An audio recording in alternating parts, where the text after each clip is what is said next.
Welcome to the Performance Formula with Jody Martins.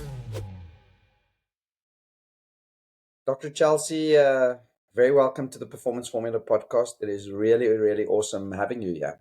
Thank you so much for having me.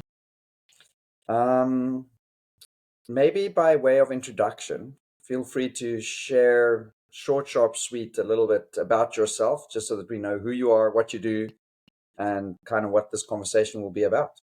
Sure. So I am a professor, a university professor focused on sport psychology. So I love the teaching of sport psychology, working with college students.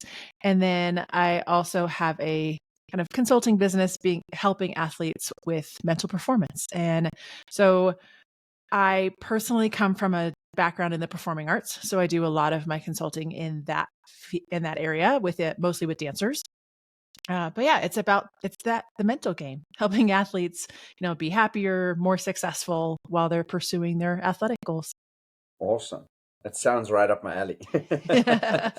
Although I don't think I've ever had a sports psychology professor on my show. So I think I'm very much looking forward to it, even a bit more now. Excited to be the first. Yes.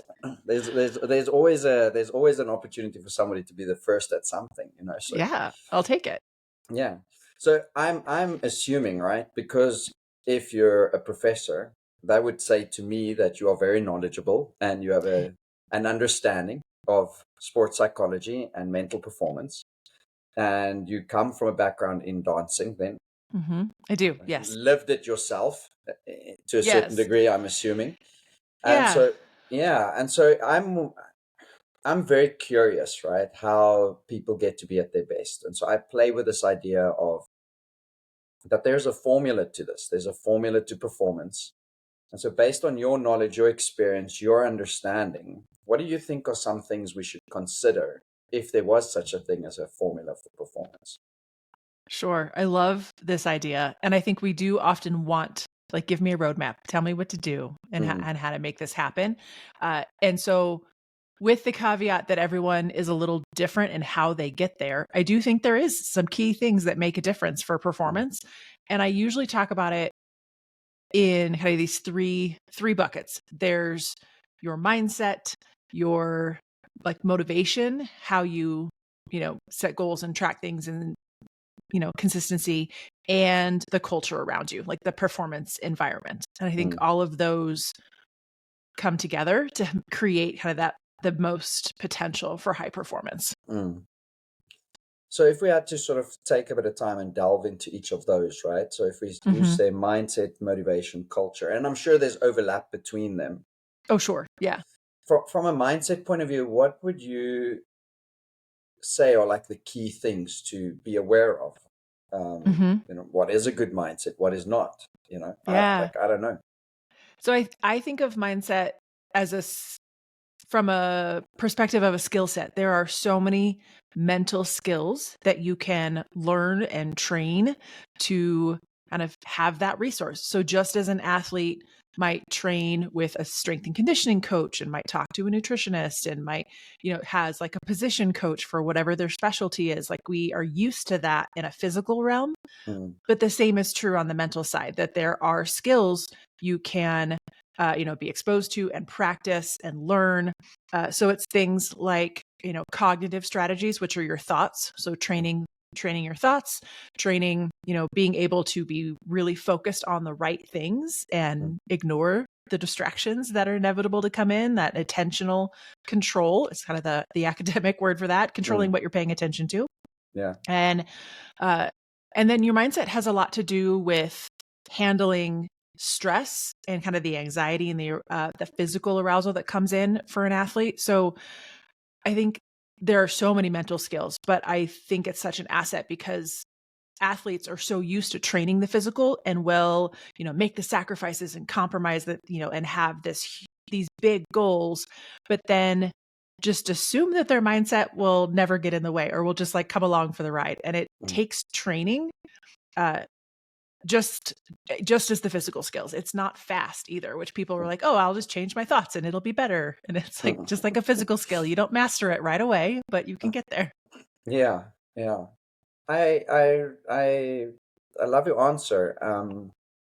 And as you're answering that, I'm having this awareness for myself. Like, I've had conversations from a mental point of view with people from all around the world. I find that mental performance coaches or sports psychologists based in the USA in particular have a big focus on it being a skill, more so than in other parts at times. And so at the same point in time, I have this understanding that we have a grounding in our beliefs, our values, our sort of core principles that underpins a lot of our behaviors. And so skill says to me we're working with something that's at times maybe more behavioral. Like, I do my journaling, I do my visualization, maybe.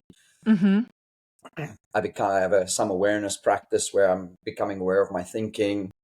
Right. But if somebody has like a warped belief, if I can call it that, right? A belief that doesn't support their performance, then I sometimes feel like we can do all of the skills-based work, and yet it won't be as effective or as efficient because you have this underpinning of something that's not great. Uh-oh. I lost you.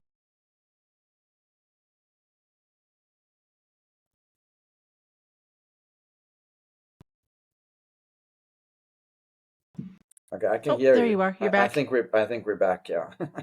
I don't know what happened there. I don't know either. I don't know how much of that it caught. So maybe I'll just explain it all again, and then I just in can case. edit it. Okay. Yeah, just in case, and then I can edit it. I love where you right? were going, though. That was a good question. So set it up again. Yeah, just for in case. So I love your answer there, and I sort of can appreciate that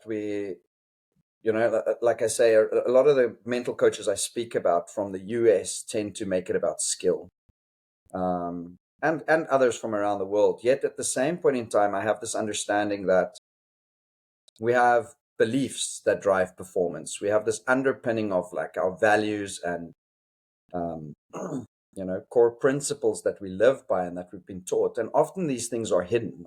Often they sit sort of in deeper structures within our brain, if I can call it that. I don't know if it's the best way to call it. So it's not conscious. It's not something that we're aware of. And so my sense is that at times we focus so much on these skills, yet we have things that actually hold us back from that. And I'm very curious to hear your take on that. I so appreciate that. And I agree with you. Actually, I would say all of my work personally and talking to athletes rooted in values. So whenever I talk about actions, it's values-based actions. And so, yes, it is a skill. And I think it's really interesting that you see that cultural difference. And that makes sense to me that you would see that. But yes, if you were going to learn a skill, it can't just be a check the box. Okay, I did my journal. Now I can move on. I did my, my breath control. There has to be a why, or it's never sustainable. And when we think about performance in this formula, a big part of that motivation is that your performance has to be sustainable. You can't be, full throttle 100% of the time, never resting.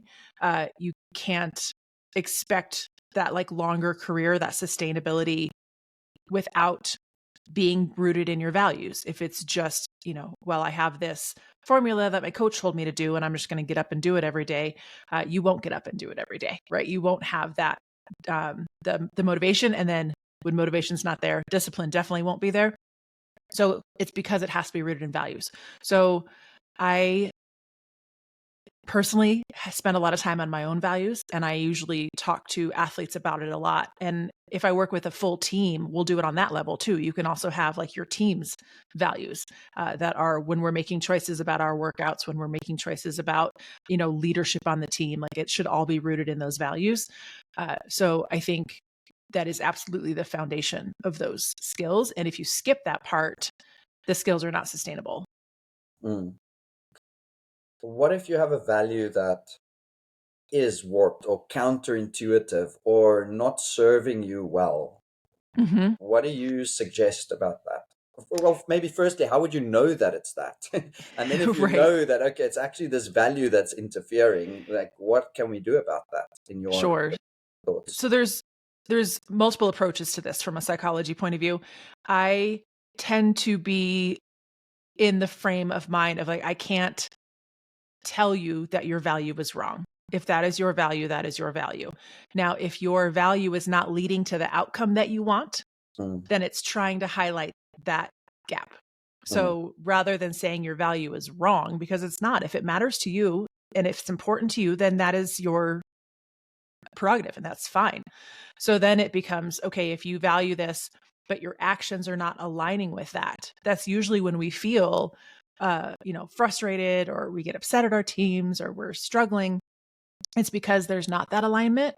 So if I were talking to an athlete who is potentially aligning with some, maybe in my personal view, feel a little like a warped value, would be focusing on like, okay, well, what is the big dream? What's the big goal that you want? And let them think about that and highlighting, okay, what behaviors will help you get there? And then we usually talk about like what behaviors or thoughts get in the way of that big dream, and try to bring some of that awareness to like, yeah, well, when I start to have all this self-doubt, or when I start to compare myself to everyone around me, then it starts to fall apart. And so it's like highlighting, it's like that reality gap of like, here's where you are and here's where you want to be. And then you decide how you want to get there. And if you want to put in the real work it takes to get there. And sometimes that means reevaluating your values. Yeah. Yeah. Yeah. So you say you've been on a sort of, or you work with your values quite a lot. I I like to do. think that I do too. I certainly know of a couple that shifted in big ways for me over the last couple of years. Sure. I'm wondering if you can share some insight into maybe just how you go about that. Like, what is the process for you of shifting a value, or like looking at it, investigating it, seeing how it Yeah, serves you? Like, what is that? And maybe just some insight into the actual experience of it. So not just like absolutely. not just the technicalities of it, but maybe how you experienced, how the experience Mm-hmm. of that is for you, or was for you. Yeah. So I think about this in two realms, one on my like personal life and one when I was a coach. So I was a high school coach for about 14 years, and values play a lot into that as a Mm, coach. So I'll start with that one, I guess. So I think values do change. Like you were saying, it's shifting in the last few years, and that's important to take the time to sit with your values and examine them regularly. And I think mm, as we get older, we start to like, oh, I have my values. I'm like, but it's good to reevaluate because things do change. And if they start to feel off, it may be time. And maybe it's because things in your personal life have changed, or you have just grown, right? You need to reevaluate.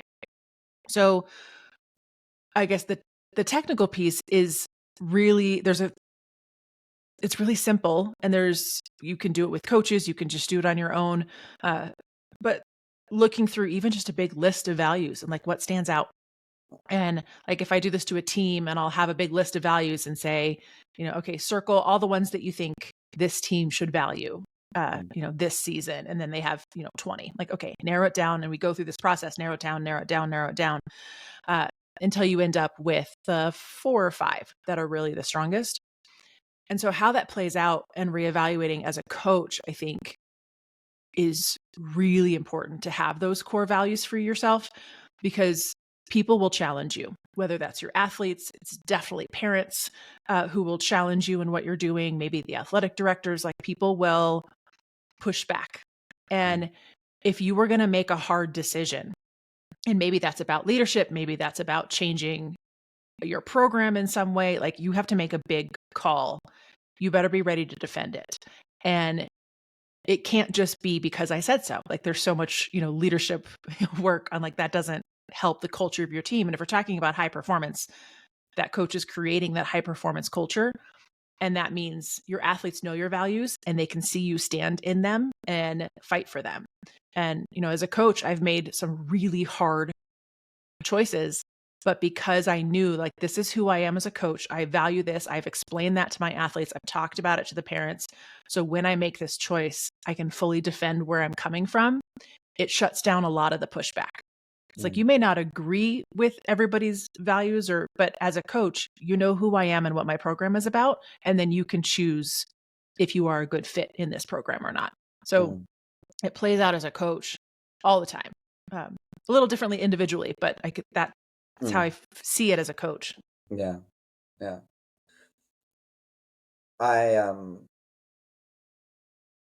for me, maybe just by way of quick sharing, is I find the process of shifting or changing a value very challenging. I don't find it easy. I find it very difficult. I find it, but for me, the payoff is always that's my experience of it. The payoff is worth the pain and the struggle, because I think, like what you so rightly say there, and what I agree with quite a lot, is that other people can see our values. In other words, our values become an expression of who we are. And so often when we have to shift the value, we have to physically shift our perception of ourselves. And that's, for me, is like the real painful sort of part of the process. We're so used to who we are, and then it's like, oh shucks, something's going to change now. Yeah. I don't know what it is. Well, that level of introspection is hard, and it's hard to sit with. And so I would say there's personality differences. Some people just really struggle with that level of introspection, or it's just not natural and it doesn't bother them if they don't do it. And then other people who are more introspective, it can be really supportive and wonderful, but then you're spending a lot of time in the mucky middle. Like, how do I change this and fix this? And I resonate. So I do the same, right? Like I would say pretty much the same core values my entire adult life, but they have shifted in importance as, my career has changed, as my family has changed. And so now I was finding myself similarly, like really struggling with this balance. And now it's the same view. It's actually my same view as a work-life balance. I don't think that's a thing either. But with the value idea, it's not that if I have 5 values, they are all top priority all the time. They can't be. So instead, shifting of like, okay, this does still matter to me, but in this season of life, in this phase of whatever's happening, I need to shift priorities, and I'm going to focus here. And it doesn't mean that other one doesn't matter. It doesn't mean I'm letting go of it. It just means in this current season, I need a shift because that's what's going to support me here. And then I know I'm going to reevaluate. I know I'll come back to it. It may shift and return in a different way. And that feels a little less like mournful and struggling when I have to let go of, because it's not really like letting go. It's shifting importance and priority. Yeah, I like that. So it's not actually changing then essentially who you are. It's just saying, well, right now, this part of me is more important than that part. Yeah. And it sometimes you will like completely let go of a value and let things change. And that's usually in response to something big in your life. And so sometimes when huge things happen, good and bad, there needs to be a shift.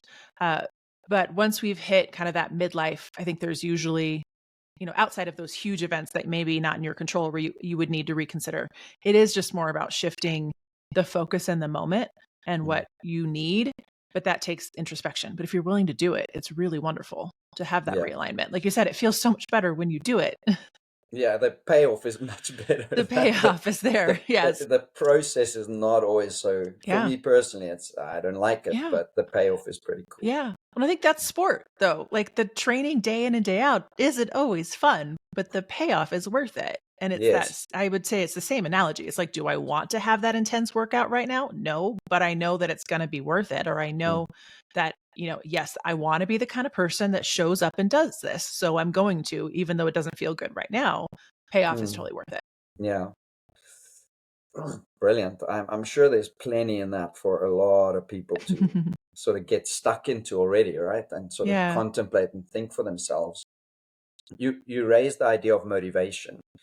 So my personal sort of story with motivation, I think, is a little bit all over the place, because on the one side, you come on the podcast and you say motivation is quite important. On the other side, you have somebody like Mel Robbins who tells the whole world motivation is not important. It's a 5, 4, 3, 2, 1, jump out of your bed and just get it done. Right. And then I read a book a while ago. Oh, geez, I can't remember the name of the book. I know the name of the author, Kapil Gupta. He's written a couple of books, which is a little bit, I don't actually know what his grounding is. But it's a little bit, I suppose if somebody had to just read his stuff out of nowhere, you would definitely think it's very wishy-washy potentially. And so he also talks a lot about motivation. He says, like, if you're not motivated to do something, then most probably you're not, kind of like it's either it's there or it's not there. And so I'm wondering what your, if, because this is something that's so important that you've sort of raised it as something for us to consider, Yeah. what's your sense about that? I think that there is a difference between motivation and discipline. And I think that's what gets mixed up a little bit. And so I've read Mel Robbins' book. Sometimes I do appreciate that idea that you have to just like stop thinking and stressing and just do and just do the action. I think there is value in that. But to me, that's not motivation. That's discipline. That's like, I said I was going to do this and I'm just going to do it. And I'm not going to talk myself out of it. I'm not going to try to find the motivation, because there are plenty of days you will not be motivated, and the discipline is what shows up. Right. And that goes back to values to me. So if you know your values and you've set goals that are in alignment with those values, a lot of times you will be motivated to show up and do the things, because it's fulfilling you, and it's, doing values-based actions. So it's motivational, but it's not always going to be. And so it's having the discipline to do the work anyway when you don't want to, and when I talk to especially teenage athletes, I have lots of like high school and college athletes where their screen time, their time on their phones, their social media, all of that is getting in the way of their dreams. And I'm like, you have to decide, like, you're not going to be motivated to shut your phone off at night. Doesn't matter. But do you have the discipline to do that? Because it's rooted in your values of this goal that you have set for yourself that includes a good night's sleep right now. And so I think motivation and discipline are different, and they go together, and you can't rely on either one by itself. But if you have solid values, motivation will be there more often than not. And I think that's also a sign of when your values need to change, or they're that shift in priority. I mean, I just had this kind of epiphany for myself in the last week that, like, in January, I set a goal of this new thing that I wanted to create. And I have been so stressed over the last few months and had more physical manifestations of stress than I normally do, like in my body. And was really struggling, and I was not putting in the work on this project. And I'm normally the go-getter. If I say I'm going to do something, I'll do it. And I was not doing it. And I finally had to sit with, like, why am I resisting this so much? And had a good friend kind of check in and was like, well, what do you love about the things you are working on? And and came to the value of, like, this thing that I wanted to create, what came out of what everybody said I should do, and wasn't actually rooted in what I enjoy doing. And then as soon as I let it go, I feel so much better, like physically, mentally, the load's gone. And it's because I wasn't following my value. I was following the shiny object that other people said I should do. Right. And that reflection of, like, if there's a lot of resistance and you're not motivated, it's probably not in alignment, or it's coming from someone else. It's not true to you and what you're hoping for. So that could be your parents told you to do it. It could be something in your career. There's lots of this outside stuff rather than it being internal. So that was a little long-winded, but I hope that made sense. No, I mean, that's, yeah. So then what is motivation? Is it just a sort of feeling that we have? Yeah. So there's the academic answer. So the academic answer, and where, if we were to research it or try to understand it, it is simply the direction and the intensity of your effort. So you are motivated towards something or away from something. And then you can be motivated a little bit or motivated a lot. And it's like, how intense is that? And sometimes our motivation is like towards that big goal. And sometimes it's motivated away from, I don't want to lose this. I don't want to be that way. I don't want to be in trouble. Right. So we get motivated towards or away from something. And then the intensity level can be, small all the way up to very strong. And I think maybe that's another misconception. We think of motivated should feel like, I'm ready, I'm excited, let's do this. And sometimes motivation feels like, I don't want to, but I should. So I'm going to do this. And that's still being motivated. It's not always this big, shiny, bright star of, like, ball of energy. It's not always going to feel that strong. Yeah, that's new to me. Okay. That's definitely new to me, that because most of the time when people say I'm not motivated, it is like I'm not feeling that great energy to do this. Right. And so I think, well, I've always known as motivation as something can be driven sort of either towards or away from, and the intensity. But to think about it, that motivation isn't necessarily the feel good energy that we're looking for. It Yeah. is maybe just that energy that Yeah. gets us to do it. Yeah. And that's the connection to discipline, because motivation might be quieter today, but your discipline has to show up. And that's where, if you are, the thing you committed to do today is a values-based action. I committed to work out this morning because it's not just that I said I would, there's a value behind it.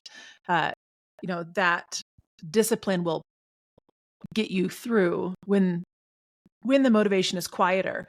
And yeah, and I think that's a setback for a lot of athletes. And then when coaches get frustrated with their athletes, when parents get frustrated with their kids, because we want them to be 100% ball of energy motivated all the time. Like you said, you wanted to make a D1 college team. What are you doing playing video games right now? It's like, but it's not going to be this 100% ball of energy every day. It's, again, that performance formula, I think, is that like sustainability, which is got to include the discipline when the motivation is lower, and the rest, and like the intentional values-based actions. Yeah, I think you raise an important point there in terms of, I mean, if I take my own son, right, he's got quite a lot of freedom in terms of the way we raised him. And so I'm always like, I love watching him and how his life is sort of evolving and growing, because we decided to raise him quite differently to what the norm is. And even just this morning, he was up way earlier than he would normally get up. And the main reason was because he was expecting a package to arrive today. And he's excited about this thing because it aligns with things that are interesting to him. Like he loves drawing, and so he ordered new pencils. And so the pencils, it came this morning, and I think he was up before we were up and collected the package outside. And I was like, yeah, look, my things are here, right? And so I think, to me, like I look at that, and sort of everything that you say sort of fits into, if I use that as an example, like there's values that he has about himself, what he does in this life, what he enjoys. And, his pencils for his drawing stuff was sort of getting really small. So we ordered him new ones. And so now he's really excited about it. And obviously there were some extra goodies that he didn't have before. And now he's excited because there's some things he might be able to do that he's never been able to do before. Yeah. And so now all of a sudden his action is automatic. And so I think that fits with Kapil Gupta's sort of stuff, where he says, it's either there or it's not. And I think he speaks about it, I didn't mention it earlier, along similar lines, that it's got to be around things that interest you. If it doesn't interest you to find the motivation for something, it's actually not that easy. And so, so we could also almost like reverse engineer this and say, if we're struggling to find our values, this is my realization right now in this moment. If we're struggling to find our values, then we can say, well, what motivates me quite naturally? Yep. Oh, okay. Well, maybe that's something I'm interested in. Okay, if I'm interested in that, well, why is that thing important to me? And so you can almost like reverse engineer it the other way around. Yeah. No, I think that's a great approach to it, is to think about, like, just if I had a free afternoon, what do I enjoy doing? What is intrinsically fun to me? And then the other question that helps if people are struggling with their values, I think about, who do you admire in your life and why do you admire them? Because we tend to admire something about a person that we want for ourselves or find important. Like you value it because you care about it in that person. So those both help. But I think you're absolutely right. When it's intrinsic, that's, again, the academic word, right? It's internal. It's something that is coming from within you. It's a lot easier to find the motivation. That's all over the sport research. And so athletes who have that sense of intrinsic motivation, I'm doing this because I genuinely love this sport and I want to get better, it's a lot easier to put the work in than if it's all extrinsic, if it's all, about rewards and trophies and winning. Those are the athletes that flame out and burn out and don't want to do it anymore because it's not about them.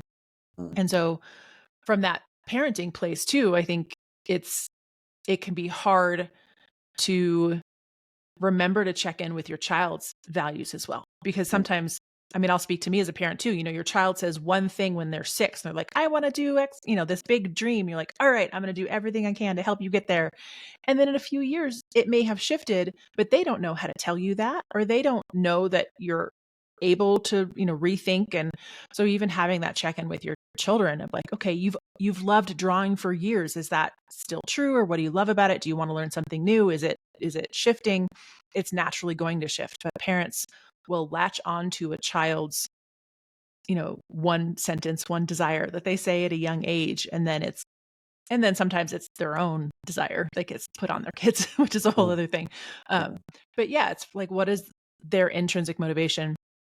And then if I would add to that though, if your child has a natural desire for something, they still need to learn the discipline. And so it's both and, like, yes, this is an intrinsic drive, but also it's not always going to come easy. So what do you do when it's not an easy day? And being able to do both. And I'll share, my son is into martial arts. And when he got his black belt, training before that was never it wasn't hard. I didn't have to convince him to go he wanted to go every day. He never asked to skip. It was fine. When we got to like the 6 months of much more intense training before that black belt test, there was a little more resistance of like, I don't want to go run today. I don't want to, just wasn't feeling it. And especially it was in the summer too. And so being able to then teach, you can still have this intrinsic desire and love and want and for this goal, but it's not going to feel easy every day. And I'm not going to let you give up on that. So let's have a plan for the discipline when the motivation's not there. Yeah, I love that.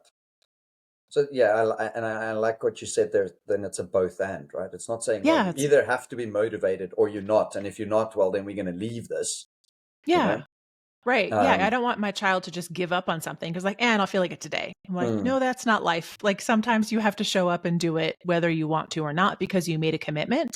And so it's that balance of, yeah, it's going to ebb and flow. Like motivation, I don't think, like I said, it's not this burning ball of fire every day. It's going to ebb and flow. So when it's not strong, what's the plan to keep you going towards whatever that goal is, that action that means something to you?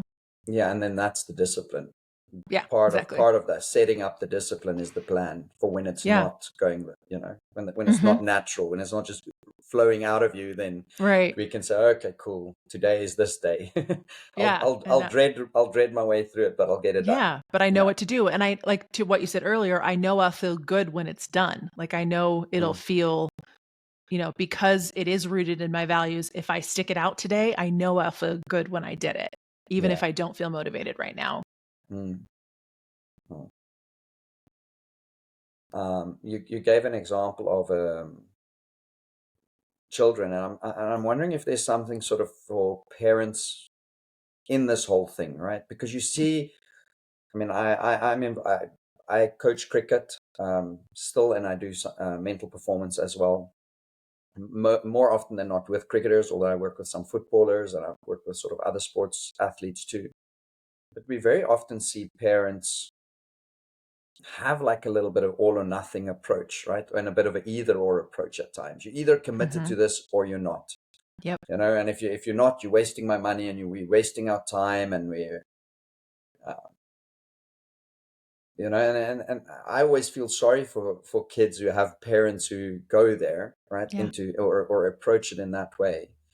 Sort of with what you've explained here today, is there any other sort of thoughts that you have for parents in particular? And I suppose a lot of that could be true for coaches too, because as coaches, we can often get frustrated and find ourselves in the same place. This child is either, and I enjoy coaching them because they just show up and they've got all this good energy. But we can also, some days it's a struggle for us too, and so it could be a struggle for the kids too. So I'm wondering if you've got any other thoughts or ideas around sort of these values, motivations, the drives that we've spoken about that you think is important for us to know about. I think that's a good point, and I agree. Both as a parent, as a coach, there's often there is this expectation that the child is at 100% every day. And if you think about that, like pause as an adult, are you 100% in your job every day? I'm like, probably not if you're human. Like there's just not times where even if you show up and you go to work, you're not your best, right? Like as a professor, I will definitely have days in the classroom like that was not my best lecture. Like that was not, I showed up and I did the work and I'm committed, but I was not my personal best today. Like that's okay. And that happens. And part of the mental skills is like the ability to say, why wasn't I at my best today? Am I not resting? Did I just not sleep well? Did I skip breakfast? Do I need a values check? Like it's, from the really simple thing of I didn't eat a good breakfast to like, I need a values check. But having the ability to look at that and figure out why I didn't show up as my best today so that you can reflect, revise goals, and have that chance to reset. But with children, we tend to project, like I said, that all or nothing of like, you have to show up and be your best every single day. And that's not necessarily possible. We're just human, right? It's just not a thing, whether that's, a cold's coming on, you didn't sleep well, like things are going to get in the way. And so it's the discipline to say like, okay, can you still show up today? Is this just, I don't feel like it, but you can. Then you do still show up and talking through, it's that values piece. Do you want to be the type of person who shows up for your team every day? And usually they're like, yeah. Do you want to be my son played lacrosse for a long time too. I'm like, do you want to be, the first string defense? Yeah. All right. So then what do we do right now to help you reach that goal? And like, I know you're not feeling practice today, but that's so talking to them about their values and the kind of person they want to be, to help them learn to show up when they don't want to. But the other side of that is they have to have rest, and intentional rest is really important. And I am very aware of, and a little bit stronger in the US than other cultures, but overscheduling our children, that they are in so many activities and have no downtime. And without going off on the research and the science of it, but children need time to have unstructured play where no one is telling them what to do, which includes devices. So like it's getting off of a screen and not being in like structured play where there's an adult telling you, these are the rules, this is the task, like execute. Just pure free play. And our society is losing that. And it's harming our children cognitively, emotionally, socially. And so the overscheduling is a problem. So from a parent's point of view, stepping back, it's like, are we asking too much of my young child? Yeah. And I see a lot of that. Yeah, I wouldn't think that you're too far off with the overscheduling and again, can't speak for all parts of the world, but certainly in South Africa, I know of cricketers that I've coached, and they're good cricketers. They're not, they top in their academics. They played in South Africa. You have to play at most schools. You have to play a winter sport and a summer sport. You can't just play one. And so I've had kids who go from cricket coaching with me to extra math lesson to training their other sport 3 or 4 or 5 days a week. Have 2 games on the weekend, and so it's 7 days on Monday to Sunday. And you see that for some, not all of them, if there isn't that sort of rest, downtime, get away from everything, also planned within that it's not long, then you see them actually lose interest. And I think if you lose the interest, then the motivation, the discipline is gone, and most probably values will then shift, because now I might not see myself as somebody doing the sport anymore. I must now start seeing myself as something else. Yeah, absolutely. And so as a coach, my team, we practiced 4 days a week. And I did that very intentionally when a lot of our competitors were going 5 or 6 days. And some of it was my own values, my own time. And, I was in grad school and starting a family, and I was like, we're going to be efficient. We're going to do this for a shorter amount of time and be very efficient with what we're doing. And we have very clear goals. If we meet these goals, we set the next, we can monitor those goals. We know what's working and what's not. And, proud to say we still have multiple state championships at that high school level. Like you can be exceptional without that overscheduling. And then part of it is also, like you said, the intentional rest that's baked into it. So taking a random Saturday off, but it's planned, where you can look at your schedule and say, oh, we have 3 meets in a row, so then we're going to take this next Saturday off. And rather than being like, oh, well, we'll rest in the off season. It's like, well, one, there is no off season for a lot of sports. And then we like wait to rest eventually. And that's not sustainable. That goes back to performance being sustainable. It's not. You have to have self-care is done best in like small pockets every day, rather than I'll just go take a big week-long vacation in 6 months. Like that actually isn't going to help you a whole lot. It feels great, but it won't actually help. Yeah. So doing nothing or doing something that is enjoyable to you away from your sport. I'm busy reading a book, and sort of the guy who wrote the book said he's an international cricketer, and he said he played the guitar, or he learned to play the guitar. So that's sort of my activity that I do. You know, that's What is the difference? Sorry for maybe interrupting, and you can happily hold on your thought, but I am very curious about this. What is the difference between, say, playing guitar and being able to play a video game for the same amount of time? Because I know video games can suck you in, and you can sort of sit there way longer than you should be able to. And that's when it gets really, really not a good thing from a performance point of view. But let's say I had the discipline to say, okay, I'm going to switch off. If I was going to play my guitar for an hour, I'm going to do that. I'm going to play some PlayStation or Xbox or whatever it might be. Yeah. Would that have a similar effect, or is the game thing then still not a great thing for some reasons? Yeah. I think it's still okay. My son loves video games, and I am not going to make him stop. And it's both. And so like when I talk to a bunch of mostly female high school and college athletes, they will talk about like, well, can I just like binge watch reality TV for a while? Like it's still just this escapism of whatever form that takes. And so I like to say it's exactly that. It's the time. So it is okay to fully disconnect from all like responsibilities and just do something that brings you joy. And maybe that is video games. Maybe that's a musical instrument. Maybe it's reading, but just enjoy that time. Do you have the boundaries around it to know I can do this for a little while today and let go and then be back on track? And so it's the same with social media. You know, when I'll tell people, I'm like, you don't have to get off social media if you really enjoy it, but can you put healthy boundaries around it? And if you can't, then we need to talk and reset. And the video games is the same in and of itself.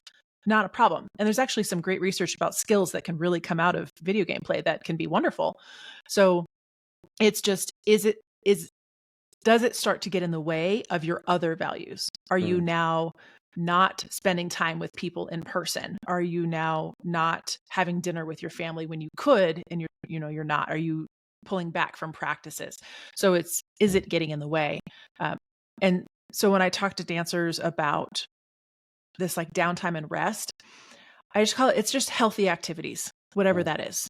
And that could look like so many things. And I try to encourage them to have something that is off of a screen. But it doesn't have to be all the time. Then I'll always have it like, wait, can I not just watch Netflix when I get home from practice? I'm like, no, you can. Like, I'm not saying never watch. I watch TV all the time. It doesn't mean never. It just means that boundary and noticing, when is this getting out of control? When is it starting to harm the other things that matter to me? And yeah, because when it sucks you in too much, it usually means your relationships suffer. And so it's noticing before those can get out of control. Yeah, and I think at times it's something that comes up in the podcast quite a lot, without me ever sort of instigating it. But relationships seem to be not just a big thing from a performance point of view, but just from a general life happiness, point of view too. And I don't think we always recognize or realize the importance of that. I mean, I think our relationships, they shape who we are.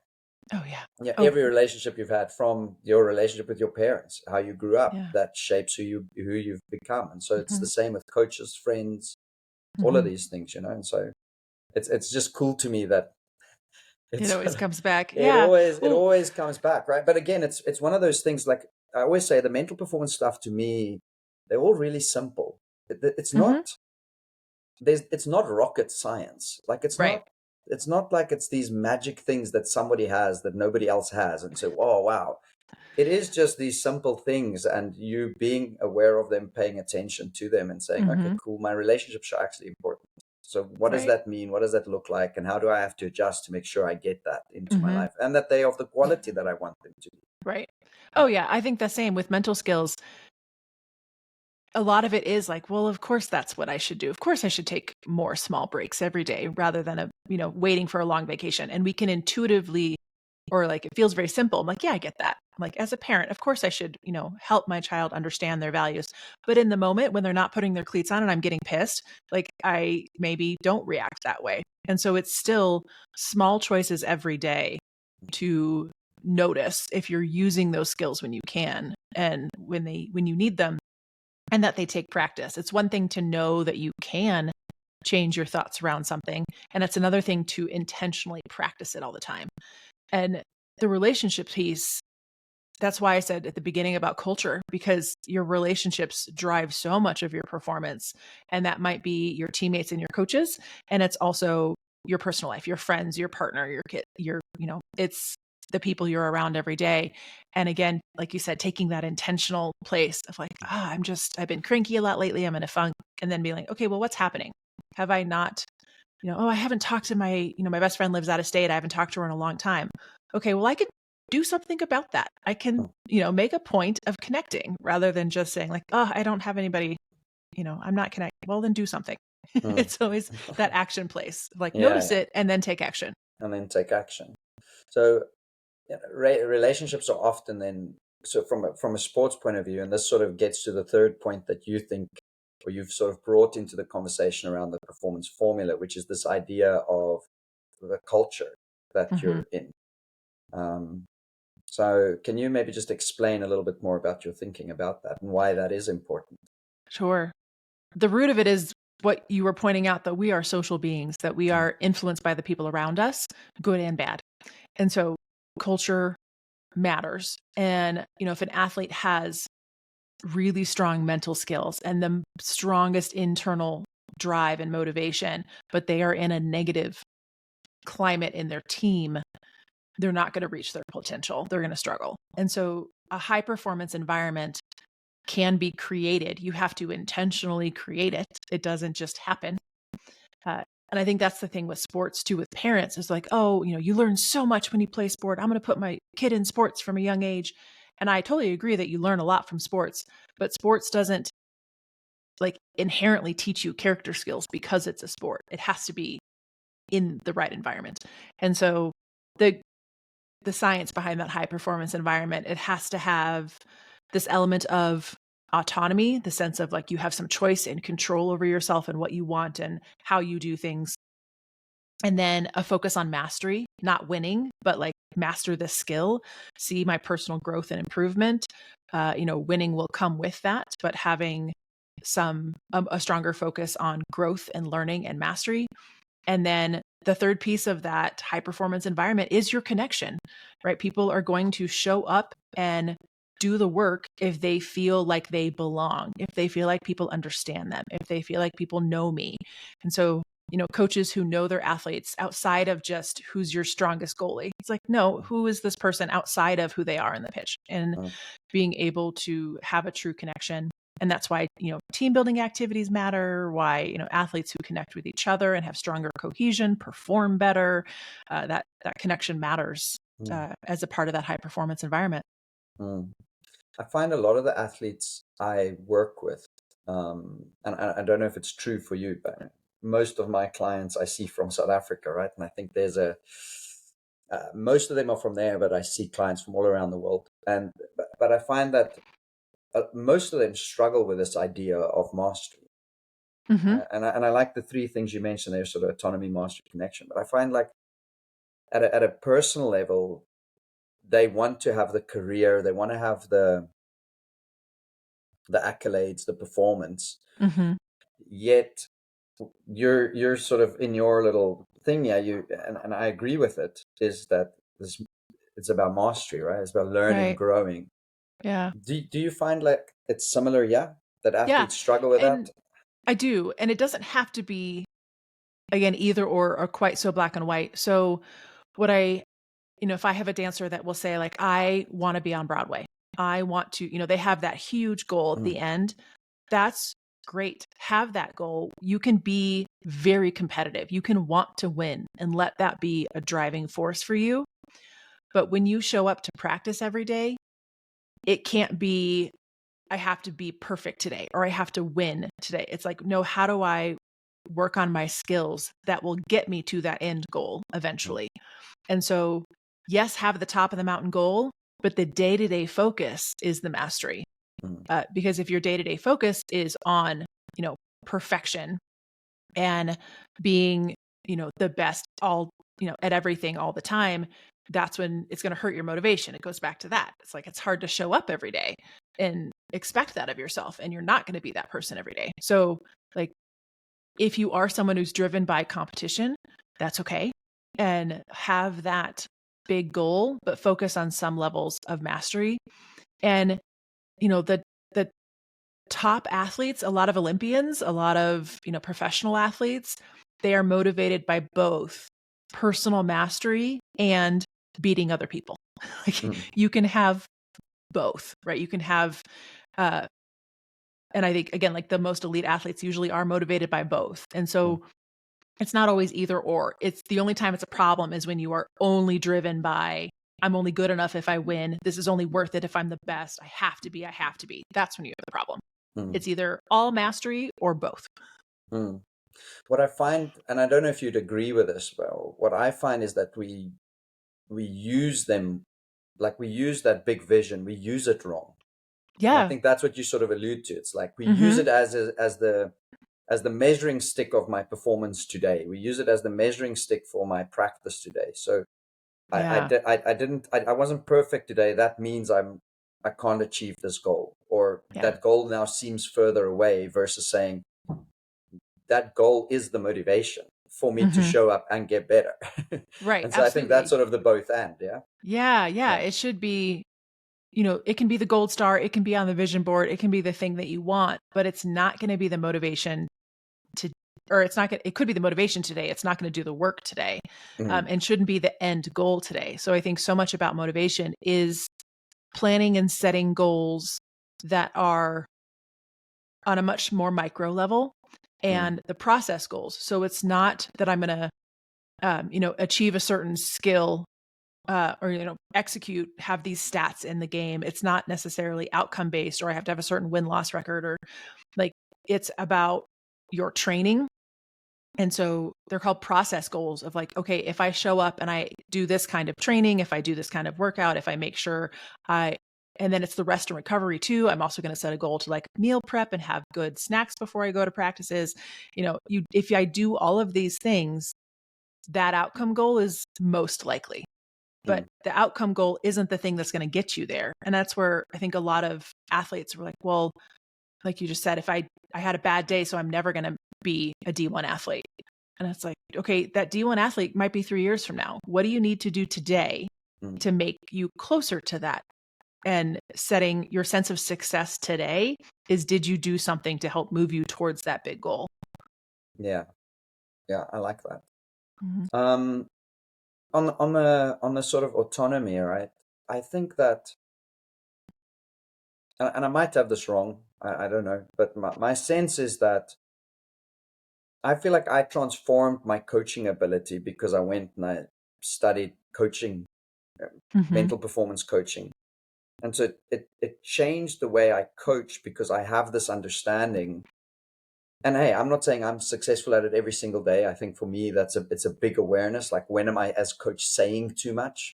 Because I think we all have our value, and so we want to give that. Right. We all want to. I think there's a bit in a coach's ego that says, "Oh, I told him to do or her to do that," and look at them, like look at them fly, like wow, that's right. So there's a bit of me there, right? We all have a little bit of that in us, and also I don't think that's a wrong thing or a bad thing. But there's a fine line between, I think, allowing athletes to have autonomy versus where they can make their own decisions, where they can contribute, where they can determine things versus still being able to provide, help them fill the gap, so to speak, the things that they don't yet know. And so I'm wondering if you've got some sort of thoughts on how athletes could be potentially better in that, right? To maybe claim autonomy for themselves at times, and how coaches and maybe even parents at times, can be better at allowing the athletes to have a bit more of that, from their point of view. Yeah. Right. And as you alluded to with the learning and understanding like coaching theory and the best coaches in the world, allowing for autonomy is always there. And that's a part of it. And it's high expectations, but the autonomy of how to get there and having that sense of choice. So for coaches and parents, allowing your child to make choices when they can, but also it's like just contributing. So it might be as a coach saying like, okay, we just came off this loss. Let's talk about it of like, what do we want to work on this week before our next game? And like being a part of the conversation. And you as a coach probably have a plan of exactly what you want to do that week, but let them be in on the conversation. And then if you need to steer the conversation, you can say, okay, I think these are our two top things, but I hear you that this matters to you. So we'll do that as our third thing, right? It's bringing them into the conversation. For the athlete to claim it, there's so many factors in there when it's like, how old are you and what level and all of that. But doing as much as you can in your sport to try to contribute, to speak up, to take initiative. And I think for a lot of coaches, the athlete who takes initiative is a positive standout, right? The athlete that is like, oh, I came 10 minutes early because I wanted to add this drill because I know it's what I was missing last week. Right? Like that, every coach would be like, yeah, you will. Awesome. Thank you. Like, yes, you took the time to make that happen for yourself. But you might be claiming autonomy outside of the hours of specific practice if the coach isn't allowing it in that moment. But just because maybe the coach has not created that environment in those 2 hours doesn't mean you can't claim it elsewhere. And so for athletes, if I talk to an athlete who is in a less than high performing environment where they're struggling a little bit with their coaches, then it's about the autonomy in the rest of their life. And the same when they feel like their parents are overbearing or my mom won't let me do anything. It's like, okay, there may be a lot of very real restrictions on you at this age and this time, but also where can you claim autonomy? Where can you speak up? Who can you talk to about it? And most parents and coaches, if approached at the right time, not in the middle of practice, if you've asked for time and you can express your desire to step up, that usually goes over well. Like that's not a bad thing to take initiative and ask to contribute more. Yeah. I think that's great advice. I started this thing. So one of the things I do as a coach is before every coaching session, so I predominantly coach private lessons. So it's one-on-one based coaching with a little bit of team stuff.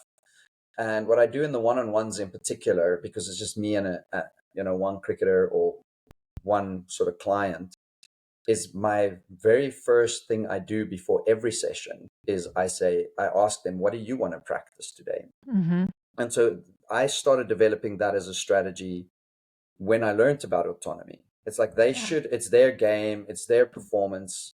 I come from the place where I think they know better than anybody what they struggle with. I might see it as a coach, I know the game well enough. I can see, okay, I think you struggle with this or that and the other, but they might have a more real sense of what it is is it the thinking that they're struggling with there? Is it the strategy that they're struggling with there? Is it actually the skill or the technique? Yeah. And so what I find is that when I do this with cricketers, when I started with them the very first time that I ever asked them, and I do it with everybody I coach. If it's somebody that's 7 or 8 years old, I do it with them. Maybe not first session, maybe not the very first one, right? What do you want to do? I normally ask them, why are you here? Early on to see like if they have an understanding of what we're actually going to do here. And if not, then I sort of set the boundaries around that. But let's say a couple of sessions in, and what I find often is that they don't know what to say. They've got no idea. Yeah. And so whenever I've spoken with coaches in the past, I say to them, I believe that me doing that allows them to learn how to do that. Oh, absolutely. So even if they're like 7 and 8 and all they know about the game is that they want to hit the ball, just them being able to say, I want to hit the ball today, but they have that opportunity, starts teaching them like, oh, okay, wait, hang on. I have a voice. Yeah. I can actually come say things. Yeah. I can come contribute. Yeah. You know, Yeah. so I don't know what you think of that, firstly. No, I agree. I think it comes back to the motivation of like, they are going to be more motivated if they are working on something that they have identified. And so it will bring that back, and that sense of autonomy and motivation go together, but it also then leads to confidence, because if there's something that's making them nervous, or something that's like, I made this mistake last time and I don't want to do it again, even if to you were like, it was a small thing, I wouldn't have worried about it, but they're worried about it, and then their confidence is going to be struggling at that, the next game. So let's spend the time on it.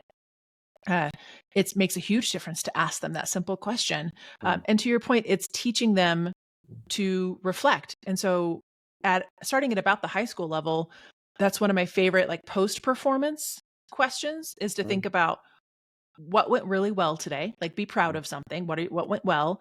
What do you want to be better next time? Like, what's going to be our focus? And then how are you going to get there? Because I think that's where a lot of the athletes are like, oh, well, I want to be better at this skill. Cool. You want to be better at that skill. What does that mean for practice this week? Do we need to change up the drills? Do we need to add some strength training that we had not been doing? Do we need to change up, our strategy this week? Because otherwise they expect like, oh, well, I set this goal that I'm going to be better at this thing next week, but then they don't do anything specifically to address that goal. Or they expect the coach to like magic wand, you'll be better at this thing. And so being able to pause and say, okay, what was really good? Own that, be proud of that. What do you want to be better? But how? But it's still the autonomy to that athlete of like, how do you want to work on this with this week? And then as your coach, I'm going to do everything I can to help create the environment to make that happen. But it's coming from them. Yeah, I love that. And in particular, I think I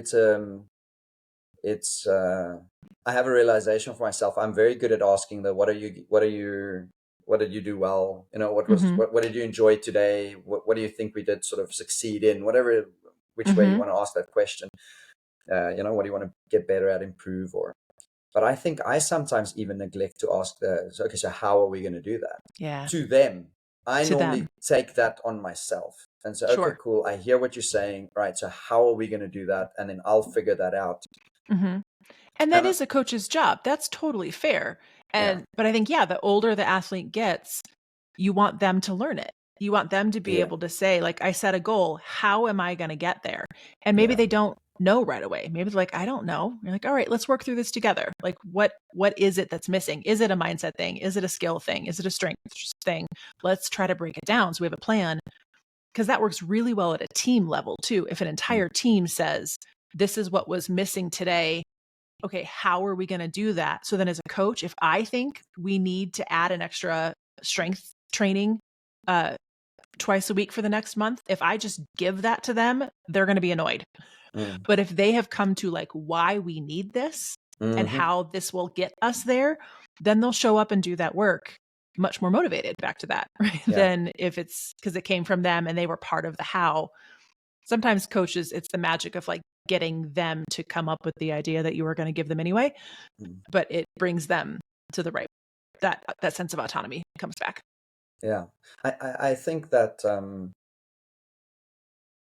what I'm learning from this, right, is that I have this understanding that if I just ask them at the start, what is it that you want to work on today? And initially they cannot tell me. They've got no idea the first couple of times I ask it. But then eventually they start getting there. Like, oh, okay, I've got to go to practice with something to work on. What is that going to be? Is it going to be worthwhile for me? Because what I find with the young cricketers is they would often come and just give the same thing week in and week out. Yeah. They would just give the same thing. And so it's probably normally the things that they enjoy the most. But that then leads to a cool conversation that I can have with them. Hey, there's more to the game than just this one thing. Yeah. And so I can see how with this, it could be the same. If you start asking them how, initially they would have no idea. They must probably have, they're not coaches, But over time, I think it would be a similar sort of conversation that can then evolve into, okay, cool. Right. And then they could start coming, well, coach, I need you to do this for me and this for me. And I would say if every child I worked with could do that, like, wow, that would be incredible. It'd be amazing. Well, and it also opens up the conversation. Like you said, there will be the athlete who says, okay, I want this to happen. But then the how is like, but we're just going to work on my favorite skill, or I need to rest. We're going to take 2 days off. And you're like, that's not actually how. And being able to have that connection of like, okay, if you feel you need the rest, or you only want to work on the things you're already good at, where is that coming from? And go back to the values and go back to those bigger goals. And yes, adding an extra hour of strength training probably isn't going to feel good. But if you truly want this outcome, then, so it brings that whole conversation where, again, it's their intrinsic motivation of like, no, I didn't want to work on this skill that I am the worst at because that's embarrassing and it's hard and I don't want to do it. But helping them come to the realization of that is how I get to the thing I want. So I'm going to show up and do the hard thing today, rather than coach just saying, this is your weakness. It's what we're doing today. Right. It's such a different approach to how you would handle practice. Sure. I feel like we can just keep going. Probably.